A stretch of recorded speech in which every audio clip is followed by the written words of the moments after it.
Donc pour la lumière, donc vous avez déjà deux sorties au niveau de la boîte, ici, qui vont donc sortir en courant simultané, ou voire séparées, c'est-à-dire donc la sortie L1, sortie L2, et vous avez même encore une possibilité d'aller ponter une sortie L3 sur la carte.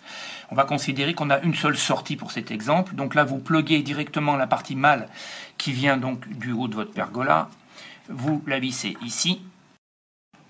Donc sélection du canal, pour notre exemple on va prendre donc le canal 2, on appuie sur la touche du milieu sur la carte donc LED, et parallèlement on appuie sur l'émetteur, et donc là c'est paramétré et on va le valider.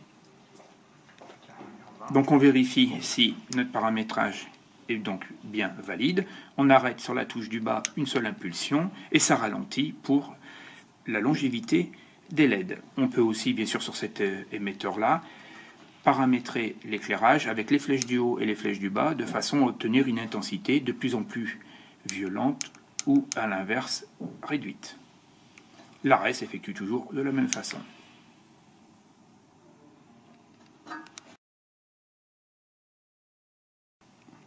Donc si vous avez plusieurs sorties d'éclairage, donc là vous allez appuyer sur la touche rouge ici, vous tenez appuyé jusqu'à voir apparaître donc les 3 LED rouges qui vont s'allumer, et après vous resélectionnez la sortie, toujours sur le même bouton, hein. Donc on voit ici sortie L1, sortie LED 2, sortie LED 3.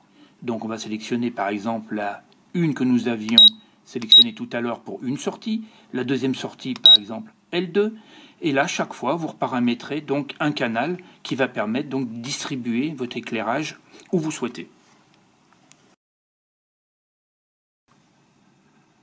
Donc pour l'annulation d'un code radio concernant les LED, donc vous mettez bien sûr donc sur le canal concerné que vous voulez annuler, vous appuyez sur la touche noire ici, vous tenez appuyé dessus et parallèlement vous appuyez en même temps sur la télécommande.